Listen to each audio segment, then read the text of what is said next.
short week, so can you feel them? Oh yeah, um, we had a little walk through today, so I mean definitely trying to take care of our legs and stuff on short weeks like this. But it'll be good. Division rival, obviously, you two are the been the head of the class in the NFC South for the last 6 years. You kind of look at this as a really pivotal game that if you want to win this division, you got to beat the Saints. Yeah, 100%. I mean, that's what was for the division lead. I think this game. So it's definitely a big game. I think we said it in team meeting this morning. Just trying our best to go 1-0 this week. We know it's ahead of us. We know it's going to be a really physical game. So we just got to know what's ahead of us and know what's at stake. This is a game that's kind of a nasty matchup in the trenches with this guys. Neither team seem to like each other, right? Yeah, I mean it'll be, like I said, it'll be physical. It'll probably be nasty. I mean it's they always have a really good defense, so it's always a really physical game. You feel it afterwards, but yeah, I'd say it's a little rivalry, so it gets a little chippy. I mean, look at Mike every year, Mike and Marshawn Lattimore every year. But yeah, it's fun. Is Cam Jordan a guy that tries to get under your skin too? A little bit, yeah. My rookie year, he talked a bunch of shit to me during the game. And I don't know. I'm not very good at talking shit. I didn't really say anything. But yeah, he's pretty good at it. So that's his thing. Baker could give you some advice though there.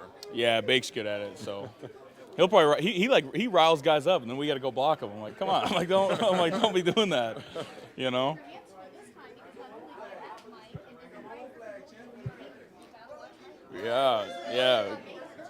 know. Yeah. Griff told me that my rookie year. He said, go get Mike after every play. So I'll have my hands full. Well, it was Jensen too. So now, yeah, I got my hands full. I got to make sure everyone's all right. Tristan, when you went back and looked at the film, you guys as physical up front as you needed to be against the Eagles? I think we could have been more physical. I don't think it was terrible. I mean, I said it last week. They're one of the best D-lines in the league. We're not going to see, there's them, the Cowboys, the 49ers. They're pretty good. So we definitely had our hands full, and I think we could have been a little more physical. But it is nice, being able to run the ball a little bit more, and so they're not pinning their ears back on us. But yeah, it was tough. It was a tough game. Tristan, it's going to be loud in there. Oh yeah. Does it give you some confidence though, just knowing how well you guys played against the Vikings with an equally loud place?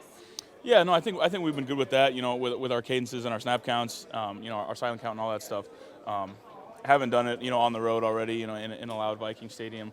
But yeah, guys who have been here know how loud it gets there.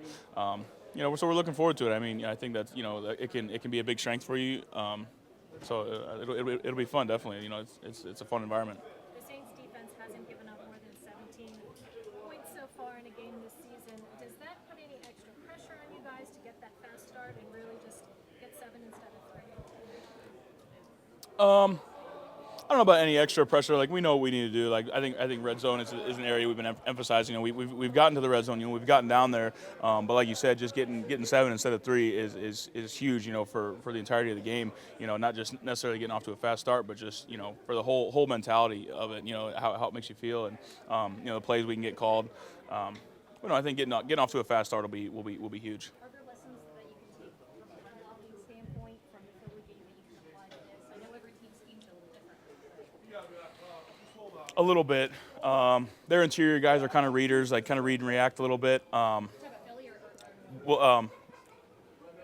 Philly had their interior guys were a little bit read and react, and their Saints are kind of the same way. I think just they got big guys on the interior too, so I think just getting on our double teams, getting the line of scrimmage moved, will kind of carry over from last week a little bit too. That's what we want to get into is double teams. But yeah.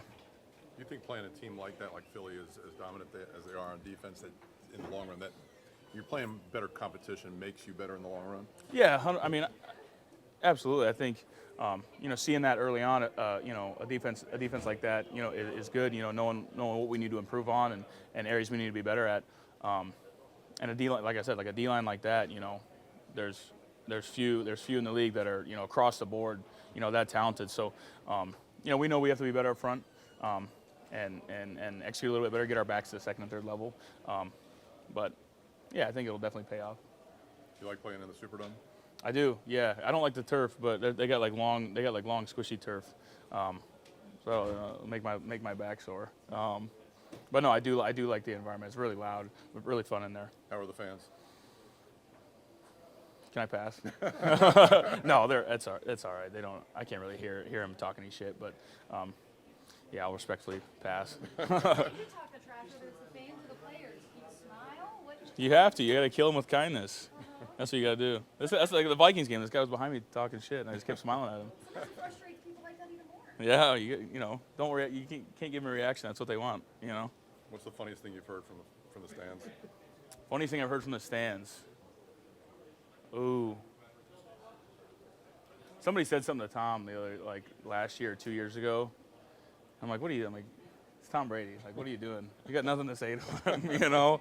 I can't remember what it was. It was stupid. It was so stupid. What do you do? All right, thanks, Tristan. Thanks, Appreciate guys. it.